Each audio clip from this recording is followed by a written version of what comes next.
De nueva cuenta tocamos una nota al respecto del caso de Ayotzinapa y la lucha de los 43 padres y madres de familia de esta aguerrida normal rural en el estado de Guerrero. Esta nota se puede encontrar en proceso y se titula Negligencia y cerrazón del Estado no detendrá nuestra lucha, padres de los 43. El Comité de Padres y Madres de los 43 aseguró que la negligencia y cerrazón del Estado mexicano no detendrán nuestra lucha. El desdén de los que se dicen representantes populares, que en realidad no lo son, subrayaron, no nos desanima. La declaración se dio después de la negativa de legisladores integrantes de la Comisión Permanente del Congreso de la Unión para recibir a los familiares de los 43, lo que ocasionó que los estudiantes de la normal rural de Ayotzinapa lanzaran 2 cuetones al interior de la sede del Senado de la República. Los padres y madres de los normalistas desaparecidos en septiembre de 2014 llegaron poco después de las 13 horas al Senado, hora pactada para ser recibidos conforme a los acuerdos alcanzados del pasado miércoles 3, cuando se reunieron con integrantes de la Comisión Permanente. Sin embargo, en el recinto solo se encontraba el senador independiente Alejandro Encinas, quien pidió que se permitiera la entrada de una comisión de padres para dialogar con ellos en sus oficinas. No obstante, explicó la mesa directiva que encabeza Pablo Escudero, puso trabas y los familiares de los estudiantes se molestaron. Claro, a pesar de que llegaron lo que algunos dirían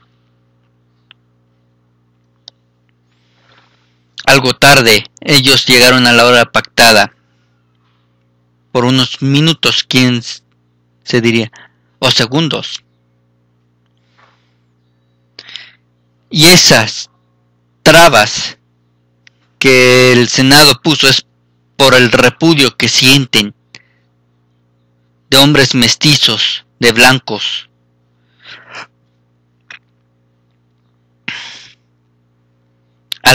hacia las personas que son los padres de los 43, campesinos, indígenas, morenos. La cuestión de los vidrios, a lo mejor para muchos puede ser que no sea correcta, pero sí está justificada. Es una respuesta a la violencia que no solo sus hijos vivieron, sino que ellos han estado viviendo. Con el desprecio, la difamación y las burlas que los de arriba lanzan hacia estos padres y madres dignos, es suficiente vandalismo que justifica esas respuestas. Los padres y los estudiantes normalistas se retiraron al plantón indefinido que mantienen frente a la PGR. Luego de los hechos, el Comité de Padres y Madres de los 43 emitió un comunicado en el que destacó que en el día 21 del plantón de los padres y madres de los estudiantes desaparecidos de Ayotzinapa, una comisión plural integrada por 7 senadores nombrada por la Junta de Gobierno del Senado de la República los recibiría para informar sobre los avances de 2 peticiones acordadas en la reunión del pasado 3 de mayo. Dichas peticiones tienen que ver con la conformación de una comisión especial para el caso Ayotzinapa y la comparecencia del procurador Raúl Cervantes, el fiscal carnal, para que informe los avances de las 4 líneas de investigación recomendadas por el GIEI. Yo diría que Raúl Cervantes no tiene ningún avance al respecto. Ya está bien visto que el gobierno federal se va a mantener en la verdad histórica, en una teoría, en una hipótesis que fue derrumbada abruptamente bueno, no abruptamente, sino de tajo, con pruebas científicas, con el trabajo de peritos, con verdadera investigación científica, no con las jaladas que hace la PGR. Sin previo aviso y de manera unilateral, los legisladores suspendieron la reunión. La informalidad y displicencia de los senadores nos indigna. Es una consecuencia del desprecio que estos políticos sienten hacia los padres y madres de los 43, como los ven de color cobre, de color moreno. No los ven como personas, no los ven como sujetos de derechos, sino a veces como posibles esclavos. Es ese desprecio clasista y racial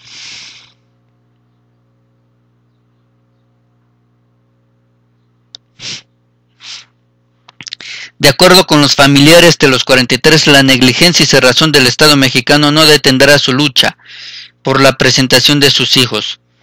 Los llevamos en el corazón de cada uno de los que hoy exigimos la presentación con vida. Remataron. Nada ni nadie acallará las voces.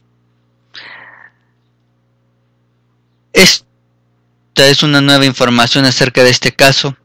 Una vez más, el desprecio de los de arriba por los de abajo, que muestran su dignidad, exigen que se cumpla el trabajo de las autoridades, que se les dé justicia y, en su caso, que les devuelvan a sus hijos.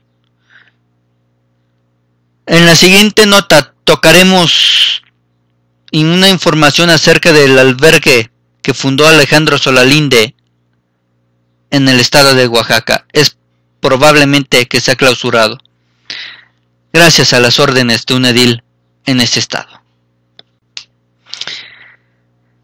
Continuamos con estas notas en esta mañana, y ahora vamos a ver una información acerca del albergue de migrantes fundado por Solalinde, que podríamos ver su cierre por una orden de un edil oaxaqueño.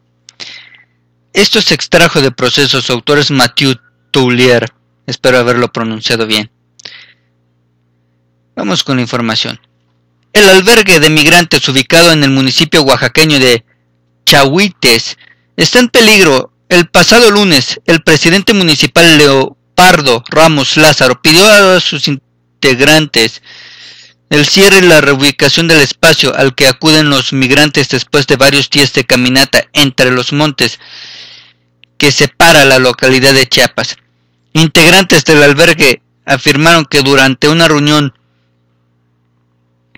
en el Palacio Municipal, el alcalde militante de Movimiento Ciudadano, un partido de izquierda, planteó con una serie de comentarios xenofóbicos y discriminatorios que la presencia de migrantes ocasiona problemas a la población del municipio. No, solo ocasiona problemas a su cerebro diminuto, que no entiende que esas personas solo están de paso y necesitan de una mano amiga para hacerles más liviano el viaje, para que ellos se sientan seguros y que no estén solos. Para él, el problema es que no alcanza a entender que ellos van a Estados Unidos por una mejor condición de vida, algo que en sus países, igual que en México, no se puede llegar a tener en la gran mayoría. Ramos dijo que cuando anduvo en campaña política para llegar a la presidencia municipal, vecinos de la colonia El Morro, lugar donde se encuentra ubicado el albergue, le pidieron que lo cerrara. Compromiso que adquirió, y por eso ahora lo están presionando para que les cumpla. Narró la representación del albergue. El albergue de Chahuites es un satélite del albergue Hermanos en el Camino de Ixtepec, que dirige el sacerdote y activista Alejandro Solalinde.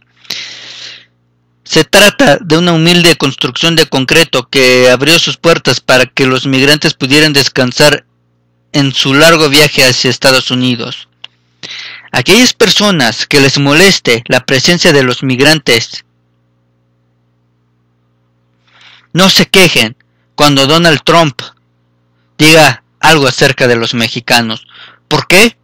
Porque el mexicano promedio, incluyendo las autoridades, no tenemos ni la calidad moral ni el derecho de reclamarle nada a Donald Trump, ya que México es igual o más racista hacia los migrantes que los Estados Unidos y que la administración de Donald Trump. En ese ámbito, en el racismo, no tenemos nada que envidiarle a Estados Unidos. Estamos parejos. A diferencia, es que allá son menos culeros, por decirlo ahí. Aparte, aquí en México se hace el trabajo sucio de los Estados Unidos. Ellos se preocupan por los mexicanos, que también son migrantes, pero por los demás cuentan con las autoridades mexicanas y los malos tratos que éstas le propinan a los migrantes que pasan por el país. En octubre de 2015, el proceso visitó el albergue y constó que los centroamericanos arriban al centro después de varios días de caminata de Chiapas, agotados, deshidratados y a veces lesionados por los ataques que sufrieron en el camino. También no olvidemos que estas personas son asaltadas, violadas, humillados, vejados por las autoridades mexicanas y por el crimen organizado. A raíz de la implementación del programa Frontera Sur, en julio de 2014, el gobierno mexicano intensificó los operativos antimigrante en los estados que comparten frontera con Guatemala.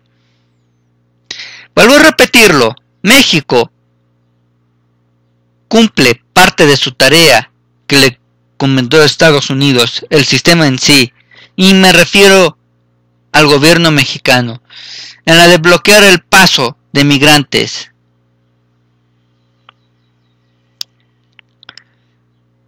De las peores formas. El Instituto Nacional de Migración, con el apoyo de otras instancias de seguridad, concentró sus acciones en las carreteras y en el tren de carga que los migrantes solían utilizar para atravesar México, o sea, la bestia. Los migrantes más humildes, cuyos recursos no alcanzan para pagar los servicios de traficantes de personas, tuvieron que caminar durante días entre montes para alcanzar el albergue de Solalinde en Ixtepec. Por ello, el sacerdote decidió abrir el segundo albergue en Chahuites. Esta persona, Alejandro Solalinde, sí se merecería ocupar el puesto de papa, porque a pesar de ser un sacerdote, no se llena de esos lujos. Algunos sí son necesarios, como los smartphones, ya que por lo general en estos tiempos y más adelante van a ser una de las pocas vías de comunicación móvil, pero me refiero a su humanidad. Me refiero a la humanidad que él demuestra apoyando no solo a las víctimas de la violencia y de las desapariciones forzadas en este país, que de por sí lo han convertido en un pinche infierno, sino también de los migrantes que pasan, ya sean mexicanos o centroamericanos. Ni siquiera el Papa Juan Pablo II era capaz de tender una mano así. Pero a la vez hay que dar gracias de que Solalinde no sea papa, porque podría estar contaminado por la mafia del Vaticano.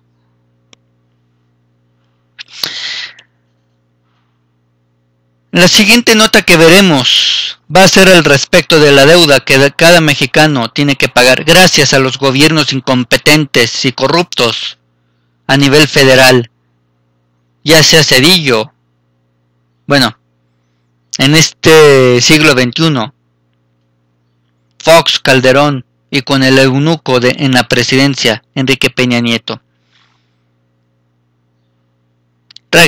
A continuación veremos esta cuestión de la deuda pública a nivel federal y lo que los mexicanos o cada mexicano debía en el 2012 y hasta ahora en el 2017. En el 2012, como el título lo menciona, el mexicano debía 981 pesos por la deuda de estados. Hoy, en el 2017, con los del Falcos, del Moreirato, de Javier Duarte, de Moreno Valle en Puebla y en otros estados, ya se debe, o ya cada mexicano debe 4,600 pesos. Esa ha sido la magnífica administración de los recursos públicos de la clase política. Esto se extrajo de Sin embargo, su autora es Sandra Rodríguez Nieto. Vamos con la información. Hace 15 años cada mexicano debía 981 pesos por concepto de deuda pública de los estados. Ahora este tipo de endeudamiento per cápita es de más de 4,600 pesos. El monto fue expuesto por la diputada Minerva Hernández Ramos, secretaria de la Comisión de Vigilancia de la Auditoría Superior de la Federación de la Cámara de Diputados, en un foro sobre deuda pública subnacional que se realizó el día de ayer. En su presentación, la legisladora advirtió también que los nuevos gobiernos en las entidades más endeudadas como Quintana Roo, Chihuahua, Coahuila y Veracruz llegan con las manos atadas y el agua al cuello por los pasivos heredados. Por eso dijo, sería vergonzoso ver que los recursos en gran medida no se usaron para una obra pública ni hay responsabilidad al respecto. ¡No! Se usaron para las campañas electorales de los distintos partidos de donde provenían los gobernadores de esos estados mencionados, que por desgracia, anteriormente, todos eran del PRI. Vaya, qué raro. Recordemos que a pesar de los inicios del PAN, que iba en contraposición del PRI, el PAN ha aprendido muy bien de la tranza del sistema político mexicano creado por el mismo PRI, y el PRI demuestra ser el maestro. Todos estos estados que se comentaron o que se nombraron en sus anteriores administraciones, todos eran priistas. Continuó. Al analizar la deuda en el contexto de la aprobación de la Ley de Disciplina Financiera que vale para un cacahuate, con la que se pretende frenar la problemática del endeudamiento de los endeudamientos estatales, la legisladora advirtió que no se han instalado la comisión bicameral destinada a analizar este tipo de finanzas públicas. La titular de la Unidad de Coordinación con Entidades Federativas de la Secretaría de Hacienda y Crédito Público, Marcela Andrade Martínez, expuso por su parte que desde hace 3 años este tipo de pasivos entraron en mejor comportamiento y se encuentran en un 3.1% del PIB. Pero aún así, digan lo que digan, y esto puede sonar a cifras alegres, que no se puede negar los desfalcos que Javier Duarte, que César Duarte, que Humberto Moreira, que también Rubén Moreira, es Roberto Borge,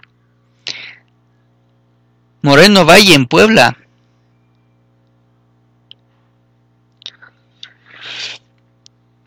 han cometido en contra de los estados que han gobernado. no se ha vigilado, no se ha disminuido ¿qué sería? Serie de delitos, porque hay impunidad.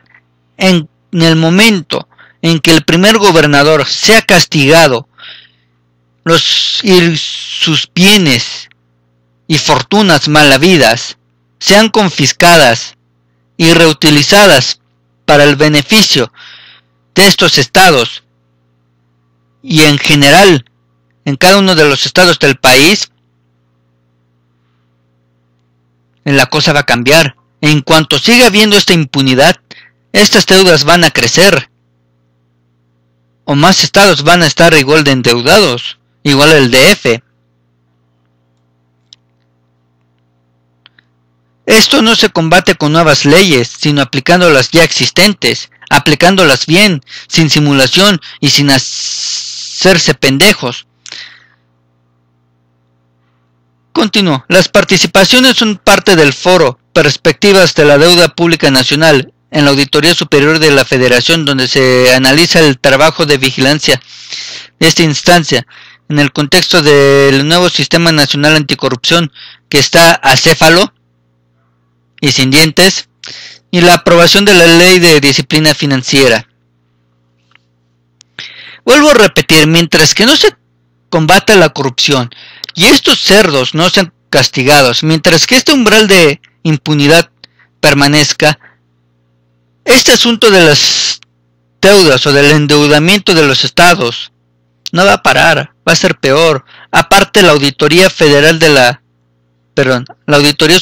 la Federación no tiene los suficientes tintes para castigarlos.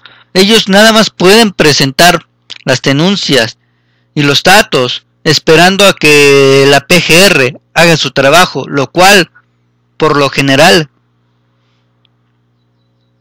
nunca sucede, y no como debería ser. Confiscarles esas deudas, esos bienes, esas fortunas, y que no vivan como reyes, como Andrés Granier. Si quieren seguir analizando esta nota, damas y caballeros, en la descripción del video va a estar el link para que la lean. También a continuación tocaremos la situación o el rescate de la Secretaría de Comunicaciones y Transportes hacia OHL. Recordemos que OHL es uno de los principales constructores de la administración de Peña Nieto desde el Estado de México, de los principales contratistas junto con el grupo IGA, y que gracias a la valentía de Paulo Díez se ha destapado una cloaca de corrupción enorme, lo cual, por desgracia, y viendo el sistema de justicia mexicano, el sistema político mexicano y el económico, es difícil que se castigue a los responsables. Al igual que en el caso de Odebrecht, que en esta semana el representante de esa firma en México huyó, aplicó la de patitas, ¿para qué las quiero? O puto el último. Así que hago un corte. Ahora tocaremos este asunto de OHL y el rescate que emprende la Secretaría de Comunicaciones y Transportes tras las denuncias por desvío de recursos a campañas del PRI. También recordemos que con la corrupción en el país, a OHL le conviene, damas y caballeros, mantener al PRI en el Edomex, por ejemplo, o participar en esa corrupción, ya que puede sacar jugosos contratos.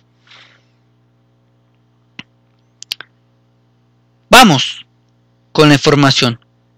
Un día después de que la organización ahora anunciara que denunciará a la empresa OHL México por defraudar a la Bolsa Mexicana de Valores Al destinar dinero a las campañas electorales priistas en el Estado de México y encabezar un ciclo de corrupción que suma 90,000 millones de pesos desde el 2002 a la fecha, la SCT emplazó a la constructora a presentar en un plazo no mayor a 3 días hábiles un informe detallado que acredite que no existe transferencia de recursos de carácter ilícito que pueden afectar las concesiones públicas en las que participa. Claro, porque se van a ver en la necesidad de, para salvar su cuello, en derrumbar esas concesiones y arruinar negocios multimillonarios que los grupos de poder como OHL hacen con la clase política mexiquense. ¿Y por qué la Secretaría de Comunicaciones y Transportes? A lo mejor esta pregunta suena un poco estúpida. Sale al rescate de esta empresa.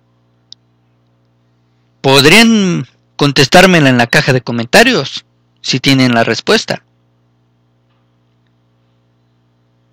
Continúo.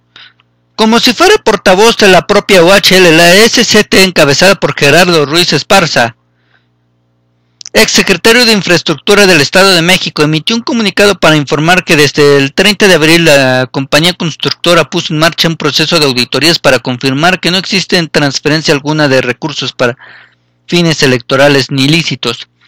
La SCT también indicó que el viernes 5 la compañía acusada también en España de pagar sobornos y de estar involucrada en tráficos de influencias y otros ilícitos vinculados al gobernante Partido Popular, al PP, y que también la corrupción aquí en México está siendo juzgada, si no me equivoco, ya Aris me lo podría corregir.